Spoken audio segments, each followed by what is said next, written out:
internetu Nassirou TV nuyuwaat nañu leen di leen ziar amaat mbégte ñëw jàkkaarloo ak yéen am mbégte it dalal suñu plateau Cheikh Ndiaye di mag ci Lat Ndiaye nekkoon nag ab élément bu GMI nga xam ne it moo ñàkkoon bakkanam ci ay circonstances yu doy waar ñu koy jaar ay mbokkam dinañu ci dellu siwaat léegi ci kanam rek seen Cheikh dañ lay nuyu bàyyi la nga nuyoo ak internetu Nassirou TV yi nga xam ne ñu ngi lay seetaan. maa ngi leen di fay Ngoné di leen remercier bu baax ci invitation bi pour en quelque sorte waxtaan ak askan bi waxtaan aussi ak adduna bi yëpp. jërë ngeen jëf waa Nassirou TV merci beaucoup. d'accord jërëjëf ñu ngi lay jaajëfal ci déplacement bi de di fàttali rek Lat Ndiaye ni ñu ko waxee woon bokkoon na ci 44e promotion bu police nationale ñu gis ne nag ci exercice de ses fonctions sax ci la ñàkkee bakkanam di fàttali ne ab checkpoint bu ñu defoon ci opération de sécurisation bu police foofu ca Rufisque ci la rek arrêté nag ay ndaw yoroon benn BMW ñooñu def refus d'obtempérer ci la ñàkkee bakkanam. ba ci jamono ji nag dañoo déggatul lu ci bari ñu wax ci moom li ñuy fàttali nag ñi nga xam ne teg nañ leen loxo muy ndaw ñooñu bokk na ci association du malfaiteur bokk it ci homicide sur un agent dans l'exercice de ses fonctions refus d'obtempérer complicité de conduite sans permis de conduire remise d'une voiture à un tiers non détenteur du permis mise en danger d'autrui faux et usage de faux dans un document administratif ndax yaakaar nañu ne oto bi ñu yore woon sax amul këyit fu ñuy tàmbale ak yow rek mooy tey jii sarak di Lat ñu ngi la koy jaale à travers Nassirou TV di ko jaale police nationale yépp boo ñu doon wax tey Lat lan nga ñu mën a wax ci moom. Lat grand ku fonkoon liggéeyam la nit koo xamante ne vraiment les autorités policières ñoo seede loolu ñoo seede ko ku fonkoon liggéeyam ko bëgg li mu doon def la mosu cee tappale mosu cee tardé. Malheureusement le 27 mai 2021 on a appris la triste nouvelle comme quoi que daa def accident après des sur le coup bu ñu jógee ci suñu bërëbu liggéeykaay ñëw sur les lieux ñu wax ñu affaire bi nu mu demee maanaam ay jeunes ñoo jëlee oto Thiès oto boo xamante ne kenn waru ko woon a bàyyi mu circuler parce que amul plaque d'immatriculation amul benn këyit bu ko mën a permettre muy circuler après dañoo dem gis benn transitaire boo xamante ne moo leen defal un faux CMC le certificat de mise en circulation loolu moo andi faux usage de faux dans un faux document usage de faux administratif. effectivement après aussi seen benn grand moom moo garanti seen permis pour ñu mën a louer booy oto bi après bu mu jëlee oto bi nag louer ko booy jox ko booy jógee Thiès ñëw noos si Dakar noos moo leen doon Dakar. ah d'accord donc du dañ doon dox soxla rek dañu ñëwoon noos si. dañoo ñëwoon uniquement pour noos faire la fête à Dakar. dans la nuit du mercredi au jeudi. bu ñu noosee ba pare ay 2 heures du matin ñuy départ retourner pour ñibbi Thiès fekk nag ñoom Lat grand ak ses collègues nekk ci rond point Rufisque bu ñuy wax rond point juuti ba. bu ñu séenee nag GMI yi taxaw ñu tiit parce que ñoom oto bi amul benn kayit te ñoom ñi ko doon dawal aussi amuñu benn permis yoruñu permis ñu yaakaar ne tamit par exemple on va les arrêter ci la ñu gaawantu nag foncé accéléré ils ont forcé quoi les barrières bu ñu ko defee nag ils ont perdu le contrôle du volant ñëw malheureusement te Lat grand ci rond point bi la nekkoon taxawoon ci tali bi ci rond point bi la taxawoon bu ñu forcé perte contrôle volant bi ci la ñu saaraan nag fekk fa Lat grand sur le rond point ñu mbëgg ko mu naaw dal ci pare-brise bi daan wàcc seen kanam ñu yéeg diri ko jàll bañ a taxaw daw bu ñu defee noonu policiers yi nekkoon foofu après ñu jël ay moto dàqe leen mais comme BMW bu bees tax la woon daa gaaw vitesse bi day gaaw gars yi mënuñ koo jot ak moto mais li yàlla di def dañoo dem ba jam ñaajo seen oto bi crevé d'accord oto bi moo crevé pneu yi ñoo crevé quoi ci la booy wàcc daw bàyyi fa oto bi raw ci guddi boobu quoi policiers yi jotuñu leen teg loxo ci guddi mercredi boobu léegi le lendemain le jeudi matin la police scientifique s'était lancé à l'assaut à la recherche de ces gens-là mais avant transitaire bi jàppoon nañ ko jeudi matin ku garanti woon aussi permis jàppoon nañ ko après aussi jëloon na oto bi immobiliser ko au niveau du commissariat de Rufisque. bi ñu ko defee nag la police scientifique de Thiès di def ay enquêtes ba jàpp booy yi dans la nuit du jeudi. ñoom ñëpp ñu arrêté leen après défère leen. d'accord léegi déféré nañu leen est-ce que fan la enquête bi toll ak yooyu parce que comme ni ñu koy waxee rek bu ñu demee ci mbir enquête da ci am te ñu ngi wax ne ay fils à papa lañ comme ni ñu ko waxee ci bu ñu ko déggee sax ni nga waxee ne léegi dañu doon noos loolee tamit mën nañu wax ne ku jóge Dakar ba Thiès ñëw noos si ça veut dire que am nga loo xam ne amee nga ko fan la enquête bi toll ñi ñuy teg loxo mat na ci fukk comme ni nga ko waxee transitaire beeg ñi garanti woon ak ndaw jooju enquête bi am ngeen ci lu leen ci xam am déet. li ma bëggoon a leeral mooy bi Lat décédé noonu bu ñu indi ko le jeudi le vendredi autant pour moi. ñu rob ko ñaanal ko continuer di ko jooy di nangu tamit njaal yi gan yi di ñëw di jaale si. ñu dugg ci weekend bi le lundi suñu benn grand frère bu tudd Boucar dem na commissariat Rufisque porté na plainte après ñu entendre ko. mais bu mu porté plainte lundi le mardi la nuit ci la ñu woo indirectement j'ai bien dit indirectement. indirectement comment boo mën a expliquer. adjudant bi Mbaye moo ñu woo sama benn doomu day bu nekk Dakar ne ko booy il s'est trouvé que on va les juger demain. en flagrant délit. en flagrant délit loolu lañ ci am. il se pourrait que xale yi suba ñu juger leen. loolu la ñu wax mais on n'a pas reçu un appel officiel ni une note officielle venant de la part de l'autorité pour wax ñu que ne effectivement mérite ñu juger leen. bon mu jaaxal ñu tamit parce que ñun ñëpp Sénégal la ñu nekk li booy def c'est un délit extrêmement grave un crime un meurtre extrêmement grave ñu gaawantu di leen juger loolu rek. ay interrogation dafa commencé ñaaw suñu njort ci loolu parce que fii Sénégal gis nañu ñoo xamante ne ginaar la ñu sàcc nen la ñu sàcc ñu tëj leen benn kaso benn atu kaso ñu tëj leen instruction le temps que ñuy def ay enquête ak yooyu voilà te kenn jugé gu leen ba léegi mais ñi def lii en moins d'une semaine ñu garanti jugé leen dès le mercredi loolu vraiment ñun famille moom dalu suñu xel bu baax léegi loolu bu mu amee après grand yi ne il faut ñu dem comme wax nañu il faut ñu dem le mercredi fekki audience bi maintenant foofu aussi à notre grande surprise bu ñu woowee les inculpés kenn woowul la partie civile. fu ñu ko teg parce que bu amee partie civile bu amee ñoo xam ne dañ leen incriminé wala ñoo xam ne ñoom ñoo tooñ ak yooyu dafay am partie civile. woo ñu ne la partie nga xam ne sont les victimes woowuñu. te yéen porté ngeen plainte au niveau du commissariat. on a été auditionné au commissariat de Rufisque. mais au niveau du tribunal maintenant dañoo woo les fautifs les criminels les vandales ñu indi une masse d'avocats. pôle d'avocats daal. parce que tout ce qui était interpellé était un nombre de 10 au total 11 la woon sax mais keneen ki moo ñëw woon. boo ko seetloo nag ci 10 yooyu yëpp ku nekk indi woon na avocat au minimum. c'est donc la salle était pleine d'avocats. pour ces gens-là. mais ñun nag kenn woowuñu. mais yéen a ngi woon ci salle bi. ñu ngi woon ci salle bi di seetaan comme tout le monde. lan moo nekkoon seen réaction bi ngeen toogee ngeen xam ne woowuñu leen.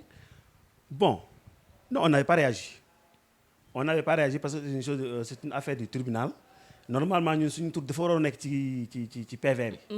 ñu woo ñu à la barre ñu ñëw wax mais loolu amu ci grand yi ñu ngi fa woon ci kii bi. Boucar ak Soudou Diagne. ki ñu auditionné woon kii demoon porter plainte ñu auditionné ko mi ngi woon ci salle d'audience bi. effectivement mais lan moo tax mënul yëkkati loxoom wax ak juge parce que dañ koy gis parfois ci tribunal yi ne ko man la diw dossier bi dama ci bokk ak yooyu bu ko defee mu xool PV d'enquête préliminaire bi ne ko yaa ngi ci am déet pour ngeen gën a am lu leen ci leer daal. c'est que moom turam bu ci nekkoon ñu woo ko. turam nekku ci woon. turam bu nekkoon ci PV jugement bi kon ñu woo ko mais turam nekku ci woon. te loolu jaaxal nañu trop. d'accord turam bu ci nekkoon dañ koy woo. mais turam nekku ca woon. loolu mooy suñu deuxième indignation. d'accord. on nous dit à gauche à droite que c'est le ministère public qui est chargé des poursuites te loolu ñun loolu dugg suñu bopp doyu leen daal. waaw on doit prendre part à l'audience wax taxaw mais le problème a nekk yow tribunal doo jékki-jékki dem à la barre te kenn woowu la c'est au tribunal voilà maintenant mbir mi noonu la demee. mais est-ce que maintenant interjeté ngeen appel ak. le jour là lu ñu jotoon de ci salle bi mooy 1 à 5 ans mais le verdict n'était pas tombé verdict bi daanu woon jour boobu dañoo renvoyé woon verdict bi. dañ ko mettre pour en délibéré le jeudi 10 juin. dañ ko mettre en délibéré le jeudi 10 juin. jeudi boobu aussi dem nañ. pour xam fu àtte bi mujj. pour xam exactement yan peine la ñu infligé booy yi.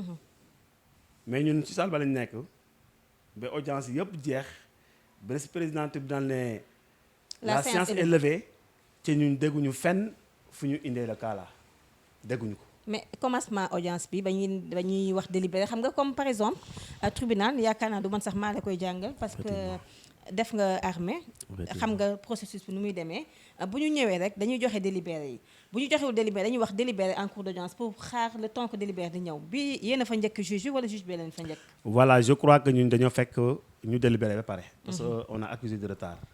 parce que maa fa njëkk gars yi. j'ai quitté Mboro maa fa njëkk gars yi. te bu ma ñëwee fekk 9h passé na te tribunal 9h la ñu commencé. boobu dañoo jàpp que ne dañoo fekk donc ñu délibéré ba pare. d'accord mais ngeen laajte. waaw délibéré ba pare. maintenant ñun bu ñu demee xamuñu aussi ils ont déjà délibéré ñu toog aussi di xaar. ba ñu lever audience bi.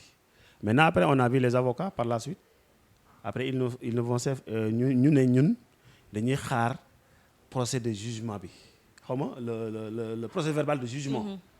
bu génnee nag ci lañ koy jël.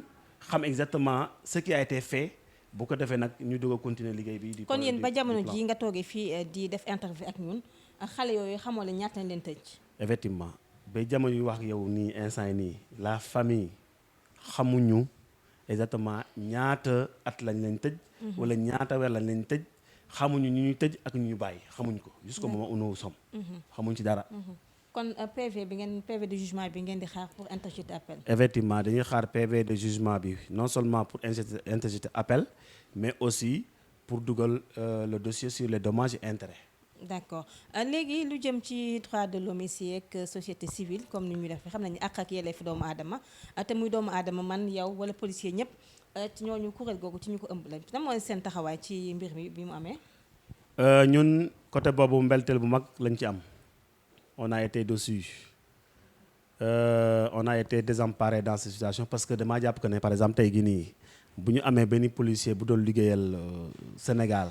di leen aar di assurer sécurité nit ñi.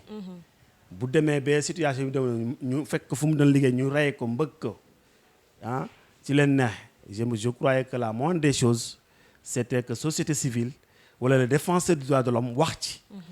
mais ba jamono bi mu wax ni yow nii kenn ci ñoom ŋaangu ci yabu ci loolu nag nekk li nga loo xamante ne vraiment ñu ngi koy ñaawlu bu baax te aussi on n'a pas compris lan moo tax ñoom waxuñ ci waaw ba léegi daal kenn waxu ci ni société civile ni au Sénégal fii bu ñu waxee les défenseurs des droits de l'homme les policiers ne sont pas des hommes. du ñu ay hommes bien sûr. du ñu ay nit. wala amuñu ay droits mais ba léegi daal man dégguma kenn. dëggantaan Ndiaye wax ci li jëm foofu. dans ce cas kon dañuy interpeller directement association yi ak ñi nga xam ne dañuy xeex ak yelleefu doomu aadama ñu mën a prononcé wu ci cas bi dimbali famille bi ñoom it ñu mën a xam exactement ce qui se passe comme ni mu ko waxee rek léegi Cheikh nee na ñoom jusqu'à présent xamuñu ndax ñooñu condamné nañ leen xamuñu peine bi xamuñu ci dara kon organisation droits de l'homme yi il faut ngeen jéem a approché wu famille wu Lat Ndiaye ngir mën ci am leen leeral comme yéen ni ngeen koy defee saa su ne Lat amoon na soxna bàyyi na njabootam déet. Lat Grand amoon na soxna ak ñaari doom taaw bi mu ngi am 2 ans beneen doom bi mu ngi am 1 an 2 mois waaw jabaram ci boppam soxnam ba léegi gëmul ne Lat dee na affaire de ko xaw a def un traumatisme psychique te ko traumatisé bu ñu waxee mu ne gëm ma ne dootuma gisaat Lat sa fille cadette day laajte papam toujours ba léegi ana sama papa kañ lay ñëw mu ngi koy laaj toujours. ñu koy nax di koy nax nga parce que sa papa daa liggéey sa papa liggéey te yéex a ñëw sama papa du ñëw loolu lay wax ba barki dem sax da koy wax ba feebar daa feebar instant yi dem dañ koy yóbbu hôpital. Pour vous dire que donc gravité bu fu mu toll te justice xamaguñ ci dara. xam nga dañoo wax les fils à papa on est désolé au Sénégal xam nga bu ñu nekkee ci réew ba des fils à papa soi-disant des fils à papa mooy fils yoo doom yoo xamante ne seen papa ay borom alal lañ. bu ñu demee ba ñoom ragatuñu def dara parce que dañoo xam ne bu ñu defee dara aussi dara du leen ci fekk damaa jàpp ko ne réew boobu ku fa nekk war nga ragal. man may wax ne Lat Grand il n'était pas un fils à papa mais doomu waa police la woon.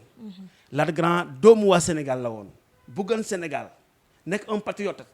Sénégal jaraloon ko lu nekk. Il est tombé il a les armes à la main. loolu rek laa bëggoon a wax. d'accord ana ay parents am ñu ngi ci àdduna. Lat xam nga may grand frère am. ñun dañoo teel a nekk suñu pap Lat papam dundatul. Lat sax boo seetloo xamul papam man mii xam naa sama pap mais Lat Grand xamul papam. maintenant sama yaay moom mu ngi dund. nan la dundee événement bi bu ñu ko annoncé ak léegi ban état d'âme la nekk. sama yaay mbette bu mag la ci am parce que nga am sa doom feebarul deful dara ñu jékki-jékki wala dafa dee ci accident loolu yow mënoo ko sax expliquer keroog daa daanu parce que moom dafa amee tension daa daanu gaa yëkkati ko elle est désemparée nan lay def mu ngi toog di ko muñ di gëm yàlla ndax muñ ci dara mu ngi toog di muñ gëm yàlla ndax muñ ci dara waaw sama yaay instant yi nii daa am Lat fu mu ko toll woon parce que Lat bu mu commencé liggéey ba léegi du boo waxee rek mu ngi sama yaay donc xaaritu mère bi la woon xaaritu mère bi la woon dëggantaan njaay mu ngi commencé woon nag vraiment mère mu ngi commencé am yaakaar parce que vraiment Lat da ko doon taxaw daa commencé di ko taxaw di ko defaral mais gis nga li nga xamante moo ci am xam nga kooku instant yi adunam dafa jeex aduna sama yaay dafa jeex adunam dafa jeex parce que xam nga nit ki mën nga gis mu feebar nga xam ne mu ngi feebar extra mais nga jékki-jékki mu ne accident xam nga man daam lu muy wax un accident normal mais accident bi je le considère comme étant un accident anormal. waaw c'est anormal nu mu demee fekk nit muy liggéey yow ngay dox lu la neex yoroo benn kayit bu lay permettre ngay dem oto bi amul benn kayit nga fekk doomu jàmbur ci rond point mu taxaw nga bombardé ko dem sa yoon loolu yéeme na te Sénégal nag affaire yu mel nii def fii bëri lool te loolu nag daa am fu mu jëmale dëkk bi mooy des règlements de compte personnel parce que boo déggee ma wax loolu les gens booy ko def sama doomu tante yi nekk Thiès sama doomu ndek yi nekk Thiès xam nañ leen. xam ngeen leen bu baax. les deux gosses là mooy le ki doon dawal oto bi Mamadou Diop. ak Mbor Kare Mbour lañ dëkk. sama doomu ndey sama tante bi nekk Thiès ñoom ñoo dëkk dans le même quartier xam nañ leen bu baax. waaw xam nga donc loolu justice bu ci amul imagine-toi ce que ça peut créer demain. si jamais mu am frustration qui va dans le sens de léser la famille là qui sont victimes. ñoom dem nañu foofu seeti sama tante yóbbu fa xaalis. waa kër gi ñëw nañ fa. waaw papa Mamadou Diop bi doon dawal ak ñooñu. ñëw nañ seeti sama tante parce que xam nañ ne kooku mooy sama grande sœur sama yaay ñëw nañ foofu seet si ko. indi fa xaalis bu bëri. ay ñaata yooyu. bon xaw moo ko parce que nekkuma fa woon dañ maa woo téléphone di ma ko wax sama tante moo ma ko woo di ko wax. mais sama tante xamal la leen wax. xaalis bi yóbbu leen ko cimetière ya ngeen fexe sama doom jóg ngeen indil ma ko loolu la leen wax. Lat Grand kenn mënu ko wecc ak xaalis Lat Grand kenn mënu ko wecc ak adduna bakkan kenn mënu ko wecc ak dara ñun laajuñu dara ñun li ñu am dañ ko doyloo suñu borom dañ ci doyloo li ñuy laajte instant yi que justice soit faite yoon na doxal liggéeyam sans complexité sans parti pris yoon na def liggéeyam ni mu waree ñun moom on est prêt parce que waxtaan nañ la famille paternelle s'est réunie de même que la famille maternelle les belles-sœurs les belles-mères et les beaux-parents sont réunis et on parle actuellement d'une seule voix comme quoi que justice na def liggéeyam te ñun aussi on est prêt ñu dem ba fu mu jeex. D'accord. waaw loolu daal laa leen bëggoon a wax par rapport à ce dossier là ñu ngi koy suivre de près. D'accord Cheikh ñu ngi lay jaajëfal bu baax a baax ñu bàyyi la rek nga daal di tàggatoo. xanaa gërëm waa Nassirou TV parce que gannaaw Sénégal Nassirou TV moo nekk première presse bi nga xamante ne moo ci wax. Ngoné Diop ma lay remercier ci loolu parce que yow yàlla rek moo tax ngay def reportage bi nga ci def démb ça a fait le tour du monde xam nga barke démb. ça a fait le tour du monde parce que léegi avec les réseaux sociaux maintenant ñun ñu ngi koy exploité bu baax. ñu ngi ko ci exploité bu baax donc reportage boobu daal ñu ngi la ci remercier bu baax di remercier aussi vraiment équipe bi nga àndal mooy caméraman yi. vraiment di ñaan yàlla bàyyi leen fii. ba lépp li ngeen namal liggéeyal Sénégal ak adduna bi. ngeen liggéeyal ko yàlla bàyyi leen fi ngeen yàgg fi loolu te wër. amiin xam-xam bi yokku mën-mën bi yokku. amiin ngeen tal ko te mën ko. amiin incha allah loolu daal laa bëggoon a tàggatoo maa ngi leen di gërëm di leen sant wasalaam. ñun tamit ñu lay gërëm di la sant di gërëm it ñi nga xam ne ñu ngi doon seetaan nekk ci réew mi wala nekkit ci bitim réew lu ñu ko waxee woon rek Cheikh Ndiaye nag mag la ci ki nga xam ne mooy Lat Grand Ndiaye di ab GMI boo xam ne ñàkkoon na bakkanam ci ab accident boobu ba léegi it kenn xamul fa enquête bi toll waaye it rawatina organisation des droits de l'homme nañ ci def liggéey bu am solo bu ko defee rek comme dem na dootu ñëwati comme ni ñu ko waxee woon ñu ngi koy ñaanal yàlla xare ko àjjana waaye it ngir famille wam mën a nekk ci jàmm il faut que justice soit faite comme ni ko waa këram bëggee rek bu ko defee ne jàmm dina daal di am ñu ngi leen di sant di leen gërëm bu baax a baax ci teewlu bi dig daje beneen yoon rek ak beneen invité.